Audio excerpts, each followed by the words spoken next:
Et Louis Dauphren, votre grand témoin ce matin, Philippe Carcenti, ancien maire adjoint de Neuilly-sur-Seine, porte-parole du comité Trump en France. Trump revient et il n'est pas content, pourrait-on dire. Les références à Dieu, les accents messianiques qui sont un grand classique de la politique américaine, ça on connaissait, mais sous le Capitole, dans cette ambiance qu'on n'aurait jamais imaginée il y a quelques années, songez que il y a 4 ans, l'assaut du Capitole avait conduit Donald Trump quasiment au bord de la vie politique. Et 4 ans plus tard, le voici intronisé. Il a gracié 1500 personnes, comme on le disait à l'instant, condamnées pour avoir assailli le temple de la démocratie américaine.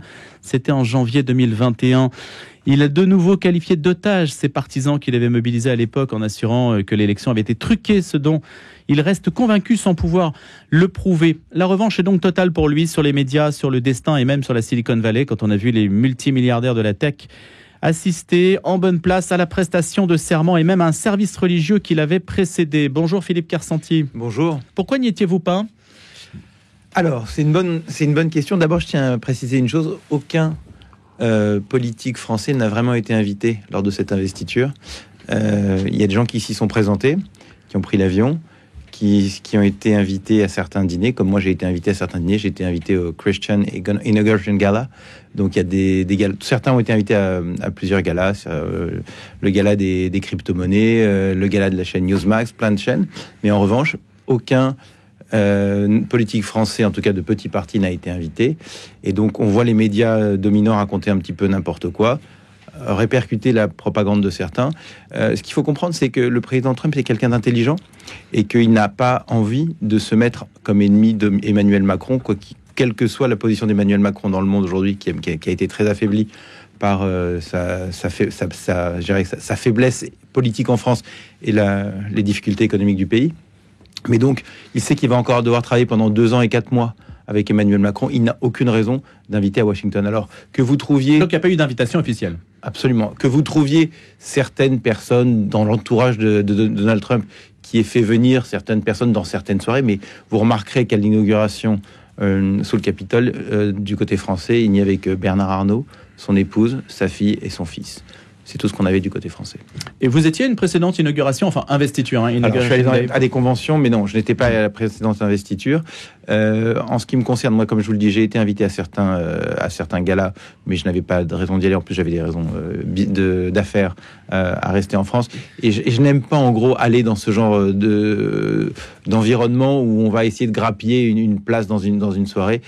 C'est quand même très important de comprendre que il y a eu 750 invités sous le Capitole. Vous imaginez, si vous enlevez déjà les places pour les sénateurs, les membres du Congrès, les familles, ça n'avait aucun sens de venir de faire le trouble fait au milieu de tout cela. Qu'est-ce que ça représente, le comité Trump France ? Alors, le comité Trump France, ça représente une multitude de gens. Je crois qu'on est aujourd'hui la plus grosse organisation en France qui soutient le président Trump. Regardez ce qu'on est sur X. On a quasiment 80 000 abonnés sur X. Donc aujourd'hui, c'est naturellement le plus gros compte qui soutient Trump en France.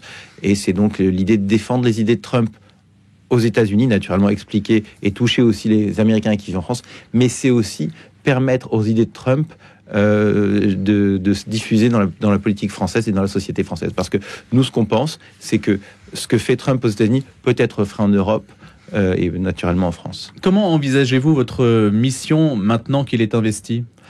Je pense qu'il est très important de décrypter. Vous savez, j'ai entendu votre collaboratrice précédemment qui disait par exemple qu'il était nationaliste. Je dirais plutôt qu'il était patriotique, c'est-à-dire qu'il aime son pays, il défend son pays. Quand il dit America First, moi j'aimerais bien qu'on dise France First. Je pense que ce serait la France en premier, quoi. C'est très important. Vous avez dit qu'il était revanchard. Non, il veut simplement de la justice. Il n'a pas envie. C'est pas une revanche. C'est simplement, il a été maltraité. Vous avez aussi parlé de l'élection de 2020. L'élection de 2020, elle a été truquée d'une certaine façon. Et je vais vous expliquer. En 2020.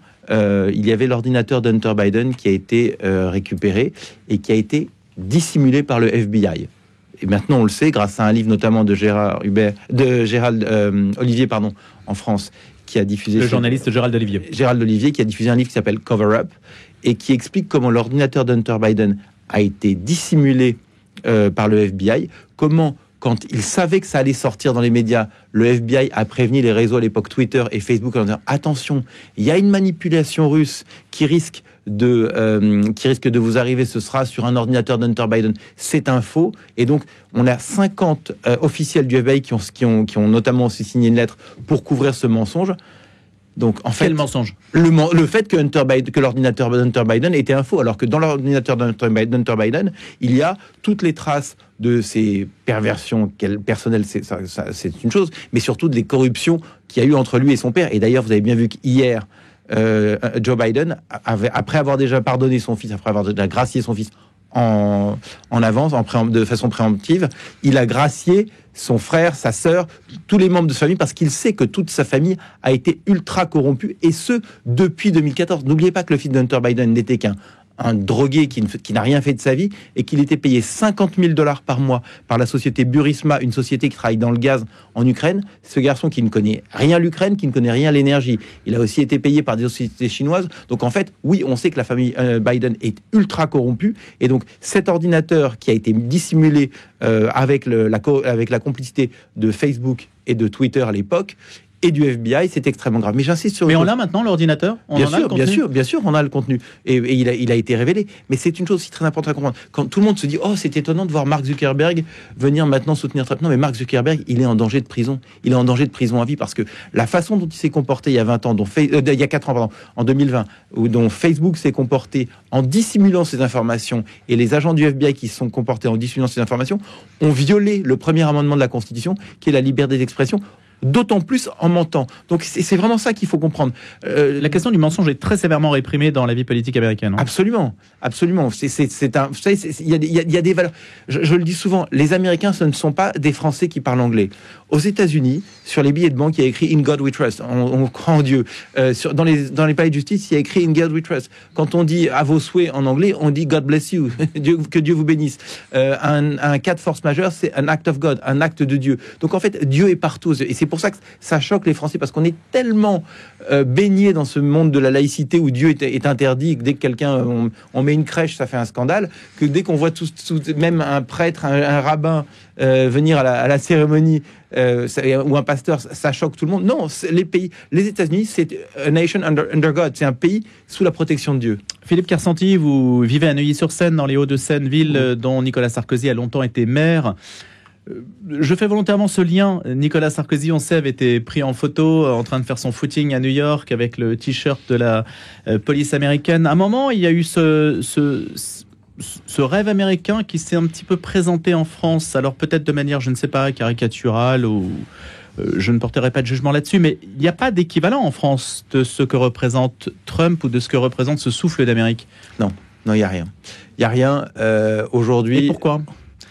Pourquoi ? Parce qu'en fait, la France est un pays où n'a pas pu surgir une personnalité aussi libre et aussi indépendante que Trump. Rendez-vous compte que Trump, malgré tout ce qui lui a été fait, tous les procès qui lui ont été intentés, il a pu se représenter, et surtout, il a pu avoir des gens qui le soutenaient. Aujourd'hui, en France, si vous prenez un homme politique qui vient déranger le système, vous allez avoir toute une coalition de médias, je dirais, l'establishment, qui vont venir le déstabiliser de toutes les manières. Donc, c'est assez caricatural, mais quand vous regardez les chaînes de télévision, moi qui ai fait toute la campagne de Trump depuis un bout de temps, si vous regardez, quand vous allez sur BFM, quand vous allez sur LCI, sur France Télévisions, Trump c'était Hitler, Trump c'était un nazi, c'était un fasciste. Hier ils ont. Il y a eu ce salut nazi d'Elon Musk. Qu'est-ce que c'est ? Comment vous l'interprétez ça ? Rien du tout. Si vous regardez bien sous un autre angle, c'est autre chose.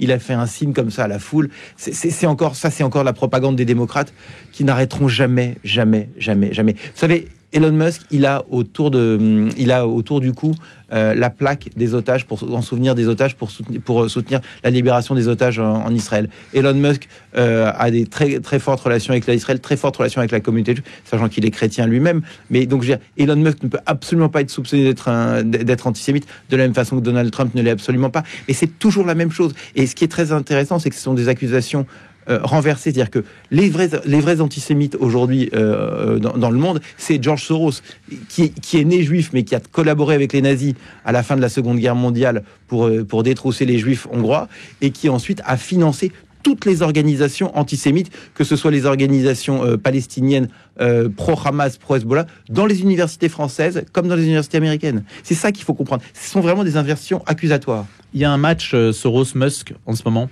Non. Non, le match, il est plié. Pourquoi? Alors, il a été plié pendant 25 ans. Tous ces gens-là, tous ces Raphaël Glucksmann, tous ces Nathalie Loiseau, tous ces gauchos bobos français ont été financés à profusion par George Soros, qui a vraiment corrompu toute ça, normalement, c'est avéré? Enfin, Ah, c'est clair. Les organisations de George Soros ont financé toutes leurs organisations. Mais le mérite de George Soros, je crois, c'est de dire vraiment qui il finance. Hein. C'est-à-dire c'est transparent de sa part. Hein. Alors, écoutez, en termes de transparence, non. Il faut vraiment aller creuser pour le savoir. Mais en revanche, lui, Musk, il dit clairement ce qu'il fait. Et encore une fois, je vais vous dire très, très honnêtement, je suis pas tout à fait à l'aise avec certains financements d'Elon Musk. Quand il veut soutenir l'AfD en Allemagne, moi, l'AfD, ça ne me semble pas être le parti qui doit gouverner l'Allemagne. Donc, je peux avoir des divergences, mais ce qui m'importe, moi, c'est qu'on a la liberté. On a d'abord, s'il a envie de le faire, il le fait. Si George Soros, lui, il l'a vraiment fait en sous-main, avec des organisations, vous ne voyez pas son nom apparaître, c'est Open Society, la société ouverte, bien évidemment. Mais donc, c'est lui qui a déstabilisé nos sociétés. C'est lui qui, à chaque fois, a fait les frontières, qui a fait une politique d'ouverture des frontières, qui a fait des politiques pro-islamistes, des politiques pro-terroristes. Mais Philippe Carsanti, bon, ça, c'est de bonne guerre, c'est de l'influence. On sait que ça vient de l'Amérique, on n'est pas obligé d'y souscrire, on n'est pas obligé de plier non plus aux influences, de se laisser influencer. C'est-à-dire qu'il y a bien des régimes ici ou des hommes politiques qui sont sensibles peut-être à l'influence qu'ils reçoivent d'outre-Atlantique. Comment est-ce que vous voyez l'attitude aujourd'hui de l'Union européenne, de la France par rapport à Donald Trump? Assez ridicule.